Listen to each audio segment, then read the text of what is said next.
যত যাই বলি বার্সা রিয়াল যতই শত্রু দিন শেষে ভাই ভাই আমরা। আর বার্সার অনেক উইক পয়েন্ট আছে ভাই, সিমিলার ভাই, স্ট্রং পয়েন্ট উইক পয়েন্ট দুইটা টিমেরই। নো। স্বাগতম দর্শক সকলকে, আমি শিহাবুদ্দিন চৌধুরী চলে আসছি আপনাদের সাথে, এবং আমাদের সাথে আছে মাহবুব নাহিদ ভাই। ভাই কেমন আছেন?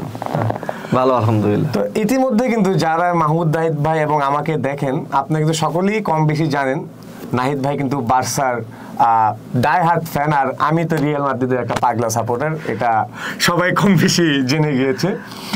আজকের কিন্তু কন্টেন্টটা বা আজকের এই ভিডিওটা কিছুটা ভিন্ন ধর্মী কিন্তু ভাই। ওকে, কেমন বলতে ভাই, আমরা আজকে একটু ঘুরাই দিই। আমরা তো সবসময় মাদ্রিদ বার্সেলোনা মারামারি করি, সামনে এল ক্লাসিকো আসতেছে, তো আমরা কিন্তু সবসময় এই এল ক্লাসিকোর আগে বা রিয়াল মাদ্রিদের টপিকগুলো কিন্তু আমরা একটু মারামারি তর্ক বিতর্ক করি। তো আজকে আসুন না একটু আমরা একটু হুজুর না, আমরা একটু মিউচুয়াল রেসপেক্টের জায়গা থেকে কাজটা করি। ওকে, আজকে আমরা দেখি যে বার্সার আসলে কি কি strong points and weak points, আর মাদ্রিদের কি strong points and weak points. But ভাই এখানে একটা টুইস্ট হবে। টুইস্টটা হচ্ছে ভাই, মাদ্রিদের স্ট্রং পয়েন্ট আপনাকে বলতে হবে, বার্সার স্ট্রং পয়েন্ট আমি বলবো, আবার বার্সার উইক পয়েন্ট আপনি বলবেন, আর মাদ্রিদের উইক পয়েন্টগুলা আমার আর কি বলতে। আমার জন্য সহজ হয়েছে, কারণ মাদ্রিদের অনেক স্ট্রং পয়েন্ট আছে আর বার্সার অনেক উইক পয়েন্ট আছে। ভাই সিমিলার ভাই, স্ট্রং পয়েন্ট উইক পয়েন্ট দুইটা টিমেরই। No similar. তোমার জন্য কঠিন, মানে কঠিন হয়েছে, আমার জন্য সহজ হয়েছে। না ভাই, এটা কি যাই হোক, আইডিয়াটা মজার। তাহলে আমরা দেখি তাহলে ভাই। এই সামনে তো আসন্ন আমরা জানি যে খুব বড় একটা এল ক্লাসিকো, যেটা নিয়ে আসলে লা লিগার পয়েন্টস টেবিলে অনেক বড় রকম একটা চেঞ্জ আসতে পারে। সো এই এল ক্লাসিকো সামনে রেখেই কি মনে হয় ভাই, বার্সার কি কি উইকনেসের কারণে মনে হয় যে ধরা খেতে পারে বার্সা? বার্সার উইক পয়েন্ট কয়টা বলতে হবে? 5টা, আমরা স্ট্যান্ডার্ড 5টা রাখি। 5টা। তো আমার কাছে বার্সার সবচেয়ে বড় উইক পয়েন্ট মনে হচ্ছে জাভি হার্নান্দেজ কেন? না, জাভি হার্নান্দেজ ট্যাকটিক্যালি সাউন্ড, খুবই ভালো। বার্সার মাঝখানে তো ওই কয়েকজন কোচ, কিকে সেতিয়ান আরও কারা আসছে, রোনাল্ড কোম্যান, এগুলোতে একদম ট্যাকটিক্যালি বার্সা ডাউন হয়ে গেছিল। বাট জাভি আসার পরে বার্সা ট্যাকটিক্যালি কিছু ভালো করছে। বাট ওনার মেজাজটা নিয়ে আমি ভয় পাই যে এত, মানে তার মুড সুইং হয়।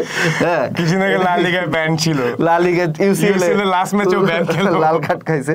তো আমি মানে জাস্ট লাইক যে ওনার মুড সুইংটা, এই ধরনের কোনো মুড সুইং যদি এল ক্লাসিকোতে, তো সে বেশি মানে ফিলিংস তার বা ইমোশন বেশি হয়ে যাবে। তো ওই জায়গায় যদি সেই ইমোশন আটকে না রাখতে পেরে যদি আসলে খারাপ কিছু করে, তাহলে আমার মনে হয় যে রেজাল্ট একদম 12টা বেজে যাবে। এটা গেল নাম্বার 1। নাম্বার 2 হচ্ছে আমার কাছে মনে হচ্ছে লেভানডস্কি। কারণ হচ্ছে লেভানডস্কির আসলে যে পারফরমেন্সটা দেওয়ার কথা লাস্ট কিছুদিন ধরে আমি একটু মিসিং পাচ্ছি, যে পারফরমেন্সটার জন্য আসলে বার্সেলোনাকে ওকে নিয়ে আসা হয়েছে। হ্যাঁ, চ্যাম্পিয়ন্স লিগে কোয়ার্টার ফাইনালে তিনি কোনো গোল পাননি। দ্যাটস ভেরি, মানে আসলে এটা অনেক হতাশা, খুব স্যাড ব্যাপার, হতাশার। এরপরে ব্যাপার হচ্ছে যে লেভানডস্কির এই ফর্মটা যদি ঠিক না থাকে, তাহলে রিয়ালের সাথে গোল পাওয়া কঠিন হয়ে যাবে, কারণ রুডিগার এবং শোয়ামিনির যে ডুও খেলবে যদি সেন্টার ব্যাক, স্পেশালি গতকাল যে রুডিগার যে ডিফেন্সিভ রেজিলিয়েন্সটা দেখাইলো, আসলে ওটা তো আসলে ইনসেন। তো এদের সামনে লেভানডস্কি আমার মনে হয় যে একটা প্রবলেম, বাট কামব্যাক করার সুযোগ আছে, বাট আমার এটাকে উইক পয়েন্টস এর মধ্যে আর কি একটা। নাম্বার 3 মনে হচ্ছে কুন্ডে ভার্সেস ভিনিসিয়াস। কারণ ভিনিসিয়াস আমি দেখছি সবসময় বার্সার সাথে খুব ভালো খেলে, মাঝে মাঝে একদম সোলো রান ক্রিয়েট করে।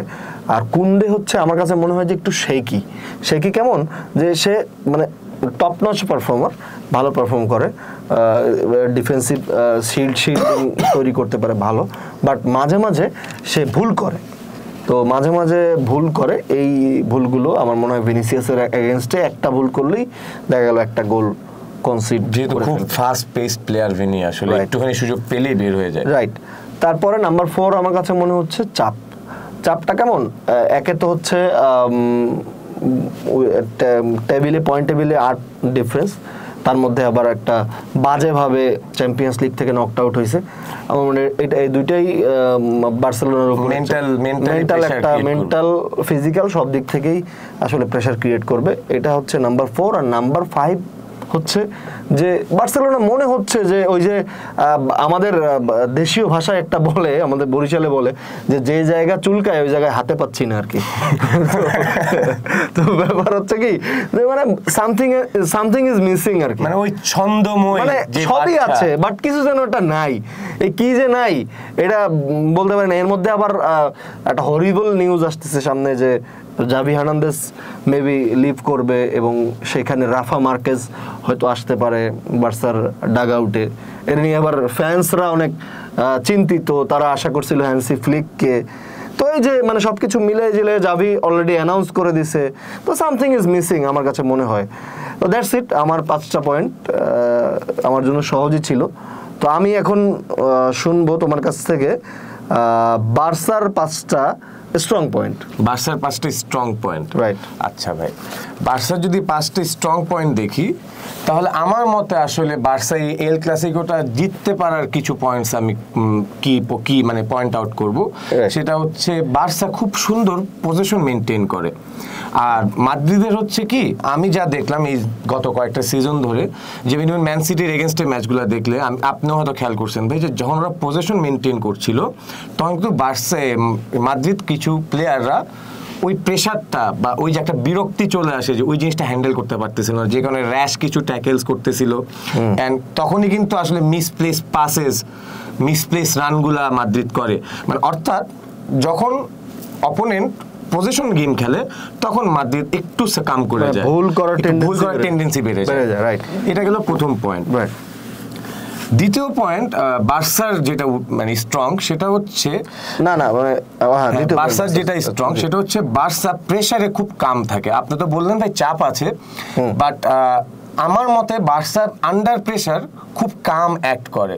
যেমন যদি আমরা পিএসজির সাথে যে খেলাটা, ওটা আমরা কিন্তু এখনো বুঝতেছি, আরো রেড কার্ডটা না হলে কিন্তু বার্সা তার আগ পর্যন্ত 30 মিনিটের আগ পর্যন্ত খুব ভালো খেলছিল, একদম বার্সা থ্রু করতো একদম, এরকম একটা চান্স ছিল। কিন্তু আরও রেড কার্ডটার কারণে আসলে খেলা ঘুরে যাবে। তা না হলে কিন্তু আমরা পুরো গেমটাই দেখছিলাম যে বার্সা খুব কাম, নিজেদের নার্ভ হোল্ড করে করে খেলতেছে। বিকজ বার্সা হ্যাজ দ্যাট, যে ওরা নিজেদের আসলে নার্ভটা হোল্ড করে ওরা শেষ মোমেন্ট পর্যন্ত, ইভেন এটা আমরা আগেও যখন রোনালদো মেসি ছিল তখন এরকম একটা এল ক্লাসিকো ছিল যে মেসি ডি বক্স মানে শেষ মিনিট পর্যন্ত কিন্তু বার্সা ডিফেন্সিভ ছিল, একটা রান পাইছে, একটা রান নিয়ে গিয়ে গোল দিছে, এল ক্লাসিকো জিতে ফেলছে 90 মিনিটে গোল দিছিল।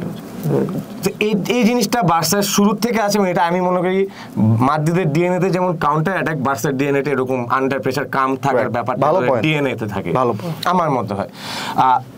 এরপরে যদি থার্ড কোনো পয়েন্ট বলতে হয় তাহলে আমি ভাই পয়েন্ট আউট করবো আপনাদের মিডফিল্ড। অসাধারণ একটা মিডফিল্ড আছে, যেখানে পেদ্রি আছে, আপনার ফ্র্যাঙ্কি ডিয়ং আছে, তারপর গুন্দোগান আছে। গুন্দোগান তো লাস্ট ম্যাচে প্রায় পিএসজি এগেইনস্টে গোল করেই দিছিল, যে শটটা চালাইলো ওটা তো আমি ভাবছি শিওর গোল, বাট স্লাইটলি মানে ডনারুমা কিন্তু ওটা সেভ করতে পারতো না, কিন্তু স্লাইটলি বারে লেগে বের হয়ে যায়। সো এই যে মিডফিল্ডটা ভাই, এই মিডফিল্ডটা ইভেন আমি যদি বলি আমাদের মাদ্রিদের মিসিং। এই মিডফিল্ডে কিন্তু মাদ্রিদেরও নেই। একটা সময় ছিল যখন ক্রুজ মডরিচ ছিল, বাট রিয়েল মাদ্রিদ বার্সেলোনায় প্রথম থেকেই দেখছি যে ওরা মিডফিল্ডে বেশ সেই জাভি ইনিয়েস্টার সময় থেকে নিয়ে ওরা মিডফিল্ড থেকে খেলাটা গুছায়। বার্সা এবং স্পেন দুইটা দল স্পেনে হ্যাঁ মিডফিল্ডের উপর বেসড অনেকটা নির্ভর, এবং এর জন্য এটা স্ট্রং পয়েন্ট বার্সা, যে ওদের মিডফিল্ডটা বেশ স্ট্রং। রাইট। সেকেন্ড আমি বলবো ভাই, রিসেন্ট খেলা অনুযায়ী যদিও লেভানডস্কি একটা আপসেট, বাট তা বাদে রাফিনা, লামিন ইয়ামাল আর হচ্ছে লেভানডস্কির যে জুটিটা ভাই, সেটা কিন্তু অসম্ভব পটেনশিয়াল একটা জুটি। মানে লেভানডস্কি যেদিন শাইন করবে ওদিন কিন্তু আসলে এই জুটিকে আটকায় রাখা খুব টাফ হবে। অ্যান্ড হয়তো এমএসএন এর পর এই প্রথম বার্সা একটা খুব সুন্দর ট্রায়ও দেখা যাচ্ছে। এমএসএন এর পর কিন্তু আমরা খুব ভালো একটা ট্রায়ও সেট করতে পারি না এই বার্সা, বা আমরা দেখি নাই। সো এর জন্য আমার মনে হয় যে খুব স্ট্রং একটা অ্যাটাক আছে। And last but not the least, Xavi হার্নান্দেজের বা বার্সার যেটা সবসময় স্ট্রং পয়েন্ট, এবং এটা অবশ্যই বলতে হয়, ট্যাঙ্গো এবং পাসিং মাস্টার ক্লাস। যে পাসিং মাস্টার ক্লাস আসলে বার্সা খেলে তিকি টাকা, মানে সেটা আসলে বলার বাইরে। এবং আমার মনে হয় বার্সা প্লেয়ারদের যেই সাইন্ড হয়ে আসে, ম্যানেজারে তাকে বলতে হয় না যে তুমি পাসিং করে খেলবা, সেটা মাথায় নিয়েই আসে যে হ্যাঁ এখানে গিয়ে পাসিং গেম হবে, পাস কন্ট্রোল একটা ম্যাচ হবে, এবং পাসিং এর থ্রুই আসলে ম্যাচটা বের করা হবে। সো এই ব্যাপারগুলো আমার মনে হয় যে বার্সাকে স্ট্রং করে তুলে এই এল ক্লাসিকোতে। ওকে, এখন ভাই আপনার it's my turn to say about Real Madrid. আসলে কি মনে হয় কি কি কারণে মাদ্রিদ জিততে পারে? 100 পয়েন্ট আছে না ভাই, 5টাই বলেন আপাতত। 100 পয়েন্ট। প্রথম পয়েন্টই হচ্ছে কনফিডেন্স। একে হচ্ছে এত সুন্দর একটা ম্যাচ থেকে বের হয়ে আসছে, তার মধ্যে যেটা প্রায় রাইট অফই করে দিয়েছিল, তার মধ্যে আবার সব প্লেয়ার অ্যাভেলেবল আছে, সবাই খেলতে পারবে। হ্যাঁ হ্যাঁ, তো আমার মনে হয় কনফিডেন্সটা খুব একটা হাই লেভেল কনফিডেন্স আছে তার। সিটির কাছ থেকে ম্যাচ বের করে আনছে ইতিহাদের মতো জায়গা থেকে। নাম্বার 2 হচ্ছে পয়েন্ট টেবিল। এখন শীর্ষে আছে 8 নাম্বার, 8 পয়েন্টের ব্যবধান। এক ম্যাচ হারলেও 5 পয়েন্ট, তারপরও আরো 2 ম্যাচ হারতে হবে, মানে যদি লিগ হারাইতে হলে। সো ম্যাচ আছে 60টা, 31টা ম্যাচ হয়েছে, 31টা করে ম্যাচ খেলছে সবাই। তো আমার মনে হয় যে পয়েন্ট টেবিলের যে আসলে নির্ভর পজিশনটা, এইটাও তাদের একটা একটা পজিশনে নিয়ে গিয়েছে, comfort zone. Number easy game খেলতে পারবে। নাম্বার 3 ভাই আন্দ্রে লুনিন, ও যে পারফরম্যান্স দেখাইছে, পুরো সিজন ক্যারি করছে মাদ্রিদ, মানে মাদ্রিদের সিটির সাথে যে পারফরম্যান্স দেখাইছে, বিশেষ করে মানে শুট আউটেও যে পারফরম্যান্স দেখাইছে, ম্যাচের মধ্যে পারফরম্যান্স দেখাইছে, এটা একটা এক্সট্রা ফ্লেভার, ডিফারেন্ট, একদম ডিফারেন্ট, মানে কর্তয়ার অভাবটা অনুভব করতে দিচ্ছে না। নাম্বার 4 ডিফেন্সে আমি যে খেলা দেখলাম, কারবাহাল, তারপরে হচ্ছে রুডিগারের, তারপর আবার মনে হয় চুয়ামিনিও খেলবে নেক্সট ম্যাচে, মানে বার্সার সাথে চুয়ামিনি খেলবে। সো মেন্ডিও আছে, ফরলান মেন্ডি, ইনসেন একটা ডিফেন্স লাইনআপ, এটা মানতেই হবে। আর last but not least, Don Carlo Ancelotti. এই লোকটাকে ভয় না পাইলে আসলে সে ফুটবলই বোঝে না। তো আসলে ও যে মাথায় কি সাজায়, কি থেকে যে কি করে ফেলবে, এটা গত ম্যাচে যে একদম ডিফেন্সিভ খেলে, এটাকে কেউ বুঝছিল? সিটির মতো টিমের সাথে একটা গোল দিয়ে সারা দিন ডিফেন্স করবে, এটা কেউ বুঝে না। মাদ্রিদের ন্যাচারাল খেলার স্টাইলও এটা না, মানে দারুণ। যাই হোক, এই ছিল 5টা পয়েন্ট, আরো বেশি বলা যাইতো।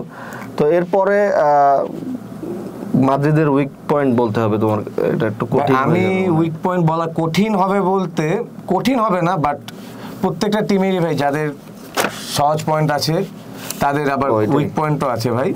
সো আমার মনে হয় মাদ্রিদের কিছু কিছু জায়গায় কিছু কমতি আছে, যেগুলোর কারণে আসলে অনেকগুলো ম্যাচে আমরা হয়তো মাদ্রিদের বাজে পারফরমেন্স দেখেছি। সেটার জন্য আমি অ্যাজ আ মাদ্রিদ ফ্যানই যদি বলি, আমার যেটা সবসময় একটু রাগ হয়ে যায় এবং আমার দেখে বিরক্ত লাগে, সেটা হচ্ছে মাদ্রিদ খুব আনসিনক্রোনাইজড। আচ্ছা, একবার যখন খেলার ফ্লো হারিয়ে ফেলে, তারপর ফ্লোতে আর ব্যাক আসতে পারে না। এটা কিন্তু গতকালকের বলতে ম্যানচেস্টার সিটির ম্যাচেও আমরা ব্যাপারটা দেখছি ভাই, যে প্রথম হাফে কিন্তু খুব অসাধারণ খেলেছে, সেকেন্ড হাফে যখন ওরা সিঙ্ক হারায় ফেলছে একবার, এরপর কিন্তু 120 মিনিটে ওরা সিঙ্কে আসতে পারে নাই। আপনি ভাই যাই বলেন, ডিফেন্স করছে ভেরি গুড, ফাইন, বাট ওরা সিঙ্কে এসে অ্যাটাক সাজাতে পারে নাই। এবং এটা আসলে খুব স্যাড, 120 মিনিটের খেলায় মাত্র একটা কর্নার পাইছে। তার মানে একবার ফ্লোটা চলে যাওয়ার পর ওটা আবার ব্যাক আনতে রিয়াল মাদ্রিদের আসলে খুব টাফ হয়ে যায়। এবং এটা যদি এল ক্লাসিকোতে হয়, যদি একবার আপার হ্যান্ডে বার্সায় চলে যায়, তারপর কিন্তু আসলে মাদ্রিদের একটু টাফ হবে আমার মনে হয়। ওকে, এরপরে যদি বলি, যেটা সবাই এখনো জানে, যেটা নিয়ে মারামারি করতেছে মাদ্রিদ এবং মাদ্রিদের প্রত্যেকটা ফ্যান, যেটার জন্য মাথায় হাত দিচ্ছে, সেটা হচ্ছে প্রপার নাম্বার 9। এটার অভাব আমরা ফার্স্ট লিগেও দেখেছি, ইউসিএল এর কোয়ার্টার ফাইনালে ব্রাহিম ডিয়াজকে কেন খেলায়ও দেখেছি। ও তো প্রপার নাম্বার 9 না, ও হচ্ছে এসিএম পজিশনের জন্য আমার মনে হয় বেটার পজিশন খেলবে, মানে খেলাইলে ভালো হয়, কিন্তু কাকে বসিয়ে খেলাবে? ব্রাহিম ডিয়াজের যেই একটা হাইটের ব্যাপারও আছে, প্রপার নাম্বার 9, ও কিন্তু হেডার এরিয়াল কিছুই জিততে পারবে না। বা টাফ হবে ওর জন্য। যদি আমরা ইভেন বার্সার ডিফেন্স লাইনআপের সাথে যাই, আরাহো কিন্তু একদম ওকে পকেট করে রেখে দিবে। ইয়াও লম্বা, পাও কুবার্সিও লম্বা। সো এটা এখানে ব্রাহিম ডিয়াজের আসলে সো আমাদের প্রপার নাম্বার 9 অনেকদিন ধরেই মিসিং, এন্ড আসলে সামনের সিজনে এনরিক আসছে, এমবাপ্পেও আসতে পারে, সো হয়তো তখন ঘুষবে, বাট এল ক্লাসিকে তো আমাদের নাম্বার 9টা আসলে নেই। সো এটা একটা বড় উইক পয়েন্ট। আচ্ছা, এরপর যদি যাই, এরপর হচ্ছে যেটা মানে বার্সার স্ট্রং পয়েন্ট, সেটাই হচ্ছে মাদ্রিদের উইক পয়েন্ট। পজিশন গেম খেলতে পারে না, পজিশন মেনটেন করে আসলে খেলা যে চালায় নিয়ে যাবে বা একটা প্রেসার মুভমেন্টে আছে, সবাই হাই প্রেস করতেছে, ওই জায়গায় যে আসলে পজিশন প্লে করে হাই প্রেসটা ভাঙবে। মাদ্রিদ তো পজিশন গেম কখনোই, হ্যাঁ এই পজিশন কাউন্টার অ্যাটাক। কিন্তু ভাই সামটাইম যখন আপনি মনে করেন এই গত কোয়ার্টার ফাইনালে সেকেন্ড লেগ খেলাতে আমার মনে হলো যে যখন হাই প্রেস করতেছিল সিটি, তখন যদি ওরা একটু পজিশন প্লে করতো তাহলে আসলে সিটির যে ফ্লোটা ছিল ওটা আটকায় যেত, টোটাল পজ হয়ে যেত। টোটাল ফুটবলটা আসলে হয় নাই। এখন এই জায়গা দিয়ে ল্যাকিং আছে মাদ্রিদের, এখনো এই উইকনেসটা আছে। সে ফোর্থ যদি একটা উইকনেস বলতে হয় তো সেটা হচ্ছে মাদ্রিদ পেসি অ্যাটাক লাইনআপের এগেনস্টে ধরা খায়। পেসি অ্যাটাক লাইনআপ বলতে ওই যে বলে না giving you your own medicine, যখন মাদ্রিদের এগেনস্টে মাদ্রিদের মতো সিমিলার কোনো টিম বা ওইরকম পেস বা স্পিডে একটা টিম খেলে, তখন কিন্তু মাদ্রিদ যথাসময়ে কাভার দিতে খুব কষ্ট হয়ে যায়। টিম না, বাট এটা মাদ্রিদের একটা উইক পয়েন্ট ভাই। আমি যদি বলি মাদ্রিদ যদি কর্নার কিক হয় সেখান থেকে যদি বার্সা কাউন্টারে যায়, সেই কাউন্টারে নিজেদেরকে সামলে নেওয়ার এখনো ওই মাদ্রিদটা হয় নাই ভাই। মাদ্রিদের এই কাউন্টারটা কে করবে বার্সা আমার মনে হয় বার্সার মিড রাফিনা আছে ভাই, ও কাউন্টার অ্যাটাক ইনিশিয়েট করতে পারে। লামিন ইয়ামাল আছে, ও করতে পারে। অতটা মানে কিন্তু ইফেক্টিভ না এখন ভাই। ব্যাপার হচ্ছে ফুটবল তো 1 মিনিটের খেলা, 90 মিনিট ঠিক আছে, বাট 1 মিনিটের খেলার রেজাল্ট ঘুরে দিতে পারে। রাফিনা যদি একটা রান নেয় সেই ক্ষেত্রে রাফিনা ফর্মে এবং ইয়ামালও ফর্মে আছে ভাই। ইয়ামালও যে ফর্মে নেই তা না, এবং আপনাদের গুন্ডোগান বলেন, ডিয়ং বলেন, ওরা কিন্তু সকলেই ভালো ফর্মেই আছে। ডিয়ং রান মেক করতে পারে, হ্যাঁ। সো ওরা ইনিশিয়েট করে দিলে আসলে একটু টাফ হবে বার্সার রিয়াল মাদ্রিদের। আর যদি লাস্ট কথা বলি, যেটা আমার দেখা এই পুরা সিজন জুড়ে, এই সিজনের প্রেক্ষাপটে বলছি, এবং এটা হইতে পারে যে এই কারণে আমরা ধরা খেয়ে যাব এল ক্লাসিকোতে, সেটা হচ্ছে যে ফাইনাল কি পাস মিডের থেকে অ্যাটাকে, যে ফাইনাল কি পাসগুলো আমরা আগে দেখতাম যে মডরিচ ক্রুজ দিচ্ছে বেলকে বা রোনালদোকে বা বেনজেমাকে, ওই কি পাসগুলো মিসিং। ওই কি এটা মডরিচ মানে বেস্ট 11 থেকে বের হওয়ার পরে এটা বেশি হয়েছে। ওই কি পাস প্রোভাইডারটাও আসলে মিসিং। ওই প্রোভাইড যে করবে ওরকম প্লেয়ারও এখনো হয়নি, মানে বালভার্দে এখন ওই প্লেয়ারটা হয়ে উঠতে পারেনি। আর বেলিংহাম তো এখন আসলে নাম্বার 9 এর দায়িত্বটা বলতে গেলে সেই পালন করছে। তো সে আসলে ক্রুজ এবং মডরিচ যেভাবে আসলে পাসগুলো দিত, সেই কি পাসগুলো মিসিং, থ্রু বলগুলো বা হচ্ছে থ্রু বল বলেন, ক্রস বলেন, সবগুলোই আসলে ওই কি পাস, ফাইনাল কি পাস। আমার কথা হচ্ছে ফাইনাল ডি বক্সে যে কি পাসগুলো বা ডিফেন্স চিরে যে পাসগুলো, ওই পাসগুলো এখনো জেনারেট করতে পারছে না রিয়াল মাদ্রিদ। সো এই 5টা উইকনেসের কারণে আমার মনে হয় যদি ধরা খায়, এই 5টা উইকনেস ওখানে দেখা যাবে। দেখা যাক, তারপরও ম্যাচে আমার মনে হয় যে রিয়ালি আগায় থাকবে।